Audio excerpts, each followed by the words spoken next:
المرسلين أما بعد فأعوذ بالله من الشيطان الرجيم بسم الله الرحمن الرحيم لولاك لما خلقت الأفلاك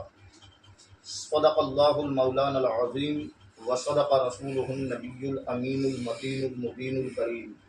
ونحن على ذلك لمن الشاهدين والشاكرين والحمد لله رب العالمين.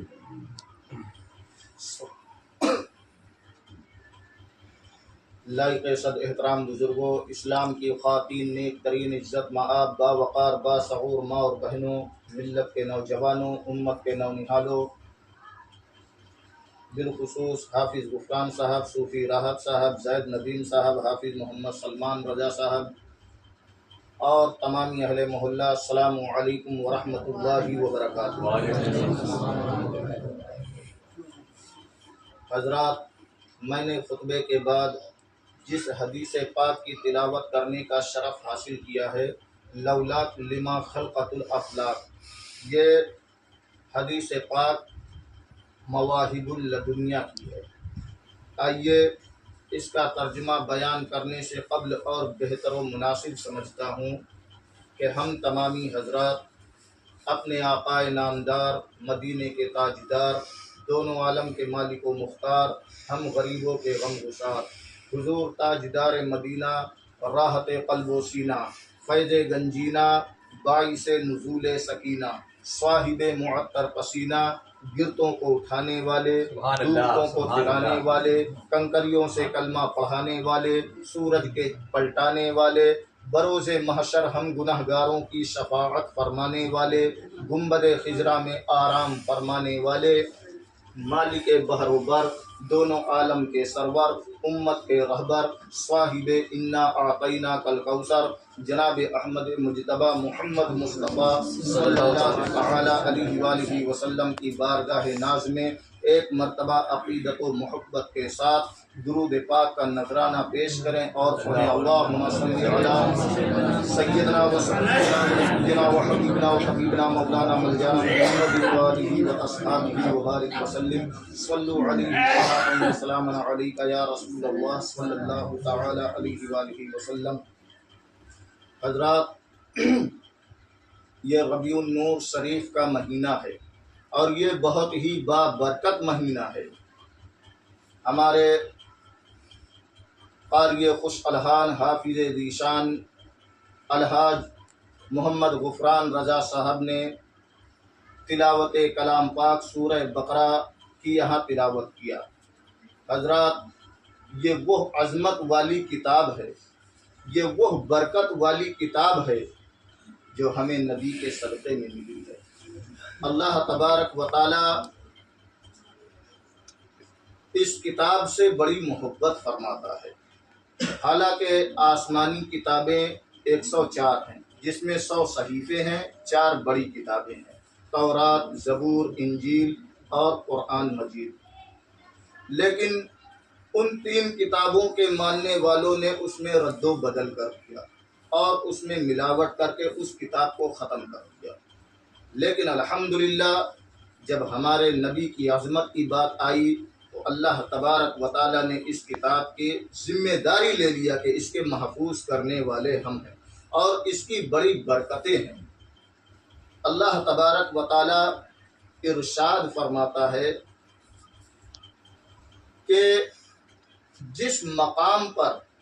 قرآن کی تلاوت ہوتی ہے، جس مقام پر تلاوت قرآن ہوتا ہے تو ہمارے فرشتے وہاں پر رحمت لے کر ہماری نازل ہوتے ہیں اور اس مکان پر، اس جگہ پر برکتوں کا نزول ہوتا ہے، اللہ کی رحمت کا نزول ہوتا ہے۔ اور جو قرآن پاک سے محبت فرماتا ہے، قرآن پاک کی تلاوت کرتا ہے، قرآن پاک کی تلاوت کو سنتا ہے، تو یہی بروز قیامت قرآن پاک اللہ کی بارگاہ میں اپنے اس بندے اور بندی کے لیے شفاعت کا ذریعہ اللہ، نعرہ تکبیر، نعرہ رسالت، عظمت قرآن۔ لیکن حضرات، یہ ربیع النور شریف کا مہینہ ہے اور میں نے جس حدیث پاک کی تلاوت کرنے کا شرف حاصل کیا ہے، لولاک لما خلقت الافلاک، اس کا ترجمہ یہ ہے کہ اللہ تبارک و تعالی ارشاد فرماتا ہے، اے محبوب اگر مجھے تمہارا پیدا فرمانا منظور نہ ہوتا، اگر تمہیں دنیا میں بھیجنا مقصود نہ ہوتا، اگر تمہارے وجود کو لانا ہمارا مقصد نہ ہوتا، تو قسم ہے میری ربوبیت کی کہ میں اپنے آپ کا رب ہونا ظاہر نہ فرماتا۔ یعنی جو کچھ بنا ہے ہمارے نبی کے صدقے میں بنا ہے۔ حضرات آپ کو بتلائیں کہ جب زمین نہیں تھی، آسمان نہیں تھا، جنت نہیں تھی، دوزخ نہیں تھا، کسی چیز کا وجود نہیں تھا، صرف کون تھا؟ اللہ ہی اللہ تھا، ہر طرف اللہ ہی اللہ، صرف اللہ تھا۔ جب اللہ تبارک و تعالیٰ نے چاہا تو اپنے نور کو جدا کیا، اور جدا کرنے کے بعد اس نور کو سامنے کیا، اور جب سامنے کیا تو اللہ تبارک و تعالیٰ خود اس پر شیدا ہو گیا، اور وہی نور ہمارے نبی کا نور تھا۔ پھر اس نور پر اللہ تبارک و تعالیٰ نے اپنی نظر قدرت ڈالی۔ جب نظر قدرت اللہ تبارک و تعالیٰ نے ڈالی تو اس نور سے کئی حصے ہو گئے، اور جب کئی حصے ہوئے، 10 حصے ہوئے، تو پھر کسی سے جنت، کسی کو دوزخ، کسی سے آسمان، کسی سے زمین، یعنی عالم کو وجود بخش دیا۔ اللہ تبارک و تعالیٰ قرآن میں فرماتا ہے فی 6 ایام، ہم نے 6 دن میں دنیا کو بنا دیا۔ تو کس سے بنا؟ ہمارے نبی کے نور سے بنا۔ اگر ہمارے نبی کا ظاہر ہونا اللہ تبارک و تعالیٰ کا مقصود نہ ہوتا تو وہ اپنے آپ کا رب ہونا بھی ظاہر نہ کرتا۔ تو معلوم ہوا کہ ہمارے نبی کے صدقے میں دنیا بنی ہے، ہمارے نبی کے صدقے میں جنت بنی ہے، ہمارے نبی کے صدقے میں آسمان بنا، زمین بنی، حور و غلمان بنے، رضوان بنے، جنات بنے، انسان بنے، جو کچھ بھی وجود میں آیا ہمارے نبی کے صدقے سے آیا۔ نعرہ تکبیر، نعرہ رسالت، جشن آمد رسول، حافظ و قاری عمران سعید صاحب قبلہ۔ حضرات اسی لیے بات جب حق کی آئی علل اعلان بولے، ہاں وہی شاعر ذیشان بولے، گوہر عشق و محبت کے قلمدان بولے، یعنی بریلی کے حضرت امام احمد رضا خان بولے کہ یوں تو زمانے میں آئے بہت آنے والے، یوں تو زمانے میں آئے بہت آنے والے، نہ آیا مگر تجھ سے اے آنے والے، سراجم منیرہ لقب پانے والے، چمک تجھ سے پاتے ہیں سب پانے والے، میرا دل بھی چمکا دے چمکانے والے، میرا دل بھی چمکا دے چمکانے والے۔ حضرات ہمارے نبی کی آمد جب ہوئی تو اللہ تبارک و تعالیٰ نے آسمان کا سامیانہ تان دیا اور زمین کا فرش بچھا دیا، سورج ماہ و نجوم کو اللہ تبارک و تعالیٰ نے سجا دیا۔ تو معلوم ہوا کہ نبی کی آمد پر سجاوٹ کرنا یہ سنت الہیہ ہے، اللہ تبارک و تعالیٰ کی سنت ہے۔ آج جو کچھ لوگ اعتراض کرتے ہیں ارے نبی جہاں جائیں وہاں خوشی منائی گئی ہے، آئیے میں آپ کو بتلاؤں کہ نبی کی آمد پر اگر کسی کو حسد ہوا ہے تو وہ تھا ابلیس، وہ نہیں چاہتا تھا کہ نبی کی آمد ہو، لیکن اگر کسی کو خوشی ہوئی ہے تو وہ غلام مصطفیٰ کو، اگر زمین خوشی منا رہی ہے اس کو وجود ملا ہے تو نبی کے صدقے ملا ہے، آسمان کو وجود ملا ہے تو نبی کے صدقے ملا ہے، جنت وجود میں آئی ہے تو نبی کے صدقے میں آئی ہے، ماہ و نجوم جو آج چمک دمک رہے ہیں ہمارے نبی کے صدقے میں چمک دمک رہے ہیں۔ حضرات نبی کی آمد کی خوشی آپ دیکھیے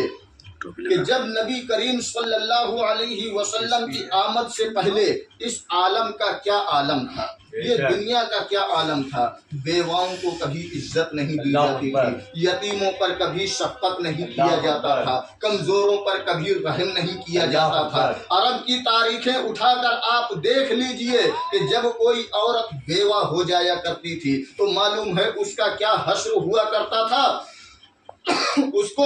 عرب کی وادی میں رہنے کا حق نہیں ہوا کرتا تھا، اس کو شہر کی آبادی میں رہنے کا اختیار نہیں دیا جاتا تھا، بلکہ جو عورت بیوہ ہو جاتی تھی اس کو شہر سے باہر نکال دیا جاتا تھا، اس کو شہر کے باہر کر دیا جاتا تھا۔ اگر اس کے والدین یا کوئی گھر کے لوگ ہوتے تھے تو اس کو وہاں کھانا دے آیا کرتے تھے، اس کو پانی دے آیا کرتے تھے، اس کو نہانے دھونے کا اختیار نہیں ہوا کرتا تھا۔ اور جب اس کی عدت پوری ہوتی تھی تو معلوم ہے اس کا کیا حشر کیا جاتا تھا، اس کو ایک اونٹنی پر بٹھا کر اس کے منہ پر کالی کو پوت کر اور اس کے دامن میں جو ہے تمام ریڑی اور منگنیاں بکریوں کی اونٹنیوں کی رکھ دی جاتی تھی، اور وہ جب آتی تھی تو لوگوں کی طرف پھینکا کرتی تھی، تو لوگ سمجھ جاتے تھے کہ آج اس کی عدت پوری ہو گئی ہے، اس کو سماج میں رہنے کا حق نہیں ہوا کرتا تھا، اس کو کوئی عظمت نہیں دی جاتی تھی، اس کو لوگ حقارت کی نگاہ سے دیکھا کرتے تھے۔ لیکن قربان جائیں مصطفیٰ جان رحمت صلی اللہ علیہ وسلم کی عظمت پر، اللہ اللہ، جب میرے آقا تشریف لائے تو سب سے پہلے بیوہ عورت یعنی حضرت خدیجہ الکبریٰ رضی اللہ تعالی عنہا سے نکاح فرمایا ہے اور بیواؤں کو زندگی بخش دیا ہے۔ دیکھیے بیواؤں میں خوشی کا ماحول ہو گیا۔ جب ہمارے نبی تشریف نہیں لائے تھے تو بیواؤں کا کیا حال ہوا کرتا تھا کہ لوگ ان کی طرف اللہ اکبر حقارت کی نظر سے دیکھتے تھے۔ ہمارے ہندوستان کا بھی یہ عالم تھا کہ جب کوئی عورت بیوہ ہو جاتی تھی، اس کا شوہر انتقال کر جاتا تھا تو اس کو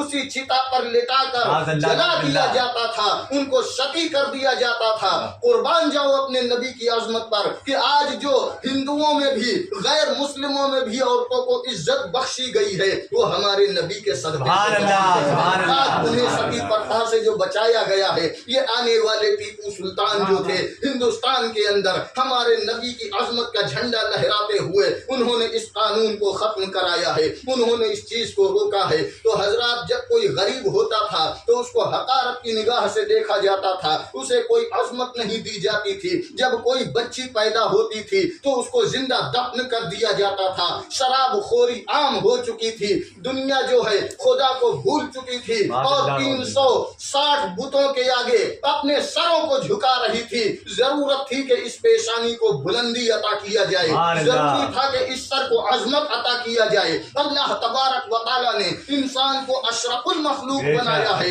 ہر چیز پر اس کی حکومت دیا ہے اللہ تبارک و تعالیٰ نے، تو ضروری تھا کہ یہ سر اس کے آگے جھکتا جو سب سے عظمت والا ہے، جو سب سے بلند ہے۔ لیکن وہ لوگ ایسے تھے کہ اپنے ہاتھوں سے خود تراشتے تھے خدا کو اور اس خدا کے آگے اپنے سر کو جھکایا کرتے تھے۔ لیکن جب ہمارے نبی کی آمد ہوئی، ہمارے نبی دنیا میں تشریف لائے تو معلوم ہے یہ کفر کا شکوت ختم ہو گیا۔ بیواؤں کی جو دعائیں تھیں خدا کی بارگاہ میں، اے خدا ہماری عظمت کو محفوظ فرما لے، جو یتیم رو رہے تھے، جو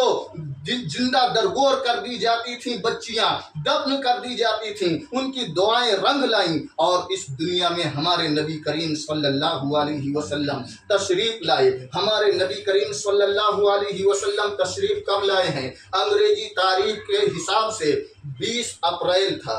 20 اپریل سن 571 عیسوی، یعنی اب 2025 چل رہا ہے۔ ہمارے نبی کریم صلی اللہ علیہ وسلم جب اس دنیا میں تشریف لائے ہیں تو آپ کی تاریخ جو ہے وہ 20 اپریل سن 571 عیسوی تھی۔ اب آپ یہ کہیں گے کہ ہم ربیع الاول شریف میں کیوں مناتے ہیں، جبکہ اس وقت تو چاند کی کوئی تاریخ متعین ہی نہ تھی، چاند کی کوئی تاریخ تھی ہی نہیں، تو پھر یہ ہم 12 ربیع الاول شریف کیوں مناتے ہیں؟ تو آئیے ہم آپ کو اس کے بارے میں بھی بتلاتے ہیں۔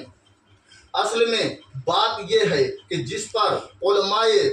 امت کا اجماع ہوتا ہے، یعنی جس پر امت کا اجماع ہو جاتا ہے، وہ چیز اللہ کے نزدیک حق ہوا کرتی ہے۔ جیسے کہ آپ دیکھیے کہ صحیح لفظ جو تھا عربی میں مسجد جو ہم کہتے ہیں یہ مسجد تھا، صحیح الفاظ مسجد تھا، لیکن لوگوں کی آسانی کے لیے یہ زبان پر مسجد ہو گیا، تو اللہ تبارک و تعالیٰ نے قرآن میں بھی مسجد کو مسجد فرما دیا، مسجد الحرام فرمایا، مسجد اقصی فرمایا، تو یہ چیز حق ہو گئی۔ یعنی جس پر امت کا اجماع ہو جاتا ہے تو معلوم ہوا کہ تمام امت کا اس پر اجماع ہو گیا کہ یہ چیز حق ہے۔ 12 ربیع الاول کو ہمارے نبی تشریف لائے تو اللہ کے نزدیک بھی یہ حق ہو گیا، اور 12 ربیع الاول شریف جو ہے ہمارے لیے عظمت کا دن بن گیا، اور یہ دن ہمارے نبی کی ولادت کا دن ہے، ہمارے نبی کی پیدائش کا دن ہے۔ ہمارے نبی جہاں تشریف لے جائیں وہاں خوشی منایا گیا ہے،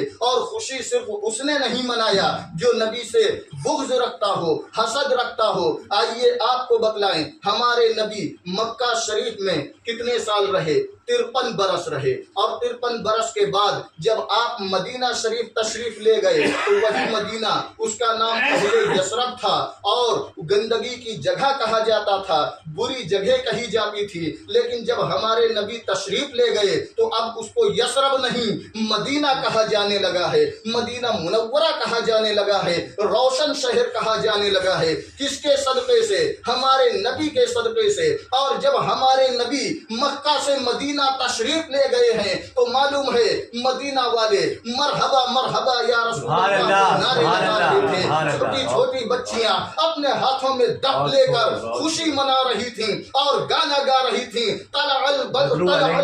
علینا ما سنیا بالوداع وجبت شکر علینا ما دعا للہ داعی۔ اگر نبی کی آمد پر اگر کسی کو اعتراض ہوتا، اگر اس پر کفر ہوتا یا گناہ ہوتا یا بدعت ہوتی تو ہمارے نبی تشریف لے گئے تھے، ہمارے نبی منع فرما دیتے کہ میری آمد پر یہ گانا مت گائیے، میری آمد پر یہ دف مت بجائیے، میری آمد پر گلی کوچوں کو مت سجائیے، میری آمد پر ایسا نہ کیجیے، ویسا نہ کیجیے۔ لیکن ہمارے آقا مسکراتے ہوئے ہمارے نبی مسکراتے ہوئے تشریف لے جا رہے ہیں اور منع نہیں فرمایا ہے، تو معلوم ہوا کہ نبی کی آمد پر گلیوں کو سجانا، کوچوں کو سجانا، گھروں کو سجانا، جھنڈے کو لگانا، یہ سنت صحابہ ہے، سنت انصار ہے۔ حضرت مدینہ میں جتنے انصاری صحابی تھے نبی کی آمد پر خوشی منا رہے تھے، تو جب نبی دنیا میں تشریف لائیں تو ہم کیا اس دن خوشی نہ منائیں؟ حضرات وقت کافی طویل ہو جائے گا، اس لیے میں اپنی بات کو، گفتگو کو بہت مختصر میں کہہ کر گزر جانا چاہتا ہوں۔ حضرت امام جلال الدین سیوطی رحمۃ اللہ علیہ یہ بہت بڑے بزرگ ہیں، اللہ کے ولی ہیں اور بہت بڑے عالم بھی ہیں، اور یہ اپنی ایک کتاب الجامع والجوامی میں ایک تحریر فرماتے ہیں کہ بغداد شریف میں ایک سوداگر رہتا تھا جس کا نام عبد الجبار تھا۔ بغداد شریف میں ایک سوداگر تھا جس کا نام عبد الجبار تھا، اور جب نبی کریم صلی اللہ علیہ وسلم کی ولادت کا ٹائم آتا، ربیع الاول شریف کا مہینہ آتا، تو وہ اپنے گھروں کو سجاتا تھا، اپنے کوچوں کو سجاتا تھا، اپنی گلیوں کو سجاتا تھا، اور نبی کی میلاد کی خوشی میں اہتمام و انتظام کرتا تھا، جلسے کرتا تھا، قرآن خوانی کرتا تھا، لوگوں کو بلاتا تھا اور نبی کی میلاد کا چرچا کیا کرتا تھا۔ اس کے پڑوس میں، اس سوداگر عبد الجبار کے پڑوس میں ایک یہودی رہتا تھا۔ اس یہودی کی جب شادی ہوئی تو اس کی بیوی آئی، اور جب ایک مرتبہ ربیع الاول شریف کا مہینہ آیا تو اس کی بیوی نے اس یہودی سے پوچھا کہ یہ جو بغل میں ہمارے پڑوسی سوداگر ہے اس کے گھر میں کیسی خوشی کا ماحول ہے، آج یہ کس بات کی خوشی منا رہا ہے، اور یہ گلیوں کوچوں کو سجا رہا ہے، جھنڈے لگا رہا ہے اور ذکر کر رہا ہے؟ تو اس یہودی نے بتلایا کہ وہ سوداگر جو ہے وہ مسلمان ہے، عبد الجبار نام ہے، آج اس کے نبی کی ولادت کی پیدائش کا دن ہے، نبی کی آمد کا دن ہے، اس لیے وہ اس خوشی میں گلیوں کو سجا رہا ہے، جھنڈے لگا رہا ہے، نبی کا ذکر کر رہا ہے۔ جو یہودی کی بیوی تھی وہ یہ سننے کے بعد، اچھا کیا ہوتا ہے کہ جب رات ہوتی ہے، میلاد ہوتا ہے، تو وہ جو ہے بیوی اس کی سو جاتی ہے، جب رات میں وہ سوتی ہے تو کیا دیکھتی ہے، خواب میں کیا دیکھتی ہے کہ ایک نہایت